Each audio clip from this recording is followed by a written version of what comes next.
Use of cholangioscopy stones more than 2 centimeters, unusual location or a distal stricture. In our unit, we have a huge experience with extracorporeal shock wave. The reason we use this more often is that it's very easy. You just put a nasobiliary catheter. If you have a good extracorporeal shock wave in the hospital, just send out the patient. So it takes 5 minutes for the ERCP. Send the patient for ESWL. The ESWL guy breaks the stone completely.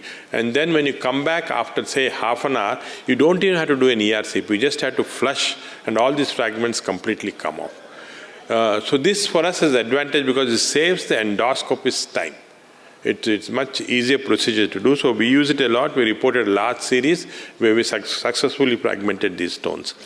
So just to show you pictorially that if the stone size increases, you require other techniques. So 1 centimeter, very easy, sphincterotomy and remove.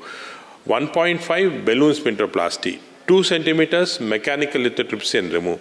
If it is above 2 centimeters, you have to always do cholangioscopy or one of these techniques of intraductal lithotripsy.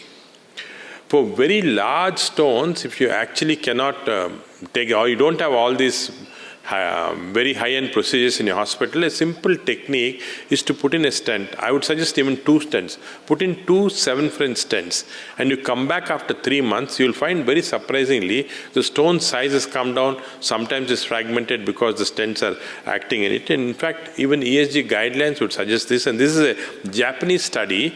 We showed that you put in multiple stents, come back after 3 months, the stone sizes come down, stone is fragmented, the stone volumes have come down. So this is a simple technique that you can use in your hospital. Intrahepatic stones invariably will require some sort of a cholangioscopy to remove the stones. And you can see here, they are associated with strictures. You have to be careful that there's no associated malignancy. Once you rule out, we now have 7 French cholangioscopes with a 1.2 diameter channel, so you can put in all these lasers and all. So we are now commonly using the 7 French cholangioscopes which have come newly, and you can access any part of the intrahepatic bile duct with this and remove the stones. And this is an example of a stone here you can see. It's a small stricture. We go inside and you can actually navigate this narrow ducts through this and then go inside, and then you can see the stones there, which can then be fragmented using a laser in most instances, and completely the fragments can be removed. So to a large extent, the stones, wherever they are, whatever size in the biliary tract, can now be taken out using these techniques. Mirzi syndrome is another very important indication for doing intraductal lithotripsy, and this is a classic example of a stone which cannot be removed by conventional technique because part of it is in the cystic duct. We then use the technique of, again, laser here you can see, very easily fragment the stone, and there now again very large number of series is reported where Mirzi's has been very easily tackled using cholangioscopy and laser. Few difficult areas where you have to use certain techniques. If we have a stone impacted in the proximal part, a large CBD stones, one of the tricks is to use a guide wire to get across this, and then try and manipulate with the endoscope, and we now have rotatory baskets which can be passed on this guide wire. Pass the rotatory basket and rotate the basket, and you find that sometimes the stone slips into the basket, which then can be removed, or you can put a temporary stent for a certain period of time, and then you'll find the space between the stone and the duct increases, and you can remove this. But if the stone is impacted in the distal part of the CBD, which is more difficult, more sometimes dangerous consequences because of severe cholangitis, we don't try primary removal. If you have an impacted stone in the lower part of the CBD, just put in a stent or a nasobiliary catheter and then come out, and then you can go in afterwards once the cholangitis settles down to remove these stones. Of course, we have sometimes used this direct cholangioscope. You can use a pediatric scope, pediatric upper GI scope, go into the bile duct, and then you can use all sorts of tools. You can put baskets, you can put large laser fiber through this, and then these stones can be completely fragmented and removed. There is some tendency now, and you can see my colleague Dr. Mohan Ramchandran is involved in this paper, that radiation should be avoided, and there are a large group of ERCPists who believe that we should now go into radiation-free removal of the CBD stones. In fact, if it is done in expert center using the new types of cholangioscopes without radiation, and using all these new accessories which can be passed through cholangioscope. Many of these stones, less than 1 centimeter, can be removed radiation-free. I myself am not a strong proponent of this, but there is a group of endoscopists who are strong believers in radiation-free removal, and we now have accessories for this. Intracholangioscopic accessories which can be used to remove these stones easily.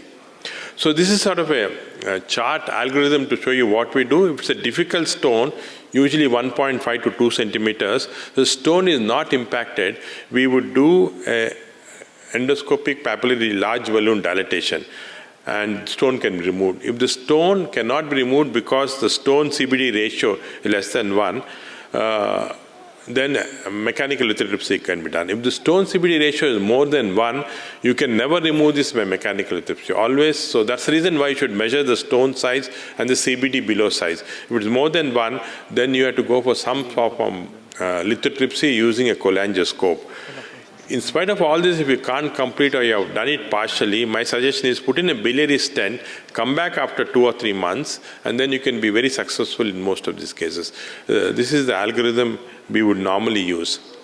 Of course, there are changes occurring in this, and to conclude, most stones can be removed endoscopically. Papillary balloon dilatation is the most commonly used technique to remove larger stones. Mechanical lithotripsy we are using less and less. It's a difficult procedure, not cost effective. I think cholangioscopy is becoming now cheaper and can be very easily taken out. But some changes are occurring. In fact, recently, there's a group at Stanford with whom we are working, at Stanford and Mayo Clinic, who have started making capsules which can be manipulated from outside. You can actually put in a capsule endoscope, manipulate it with a joystick from outside, make it go to your papilla and so on. So these are techniques coming in. Large CBD stones, you have several techniques, endoscopy, laparoscopy, surgery. It's very important to remember that we are one group. If you have a good laparoscopic surgeon, send it to the laparoscopic surgeon. But the new capsule may change all this, and this is the example. So these capsules probably are available in supermarket. The patient goes there, has a CBD stone, goes inside, the small robot coming out. These are now technically feasible. Just last month we had a meeting in our institute where this capsule was demonstrated. So the robot goes inside and a unique way of taking out the stone. You can see it's coming out. So I think this is going to be sometime in future, not now. If you have a stone now, the patient has to come to King Fahd Hospital. Abed or somebody has to do a ERCP to remove the stones. Thank you very much for your. Thank you, Dr. Reddy.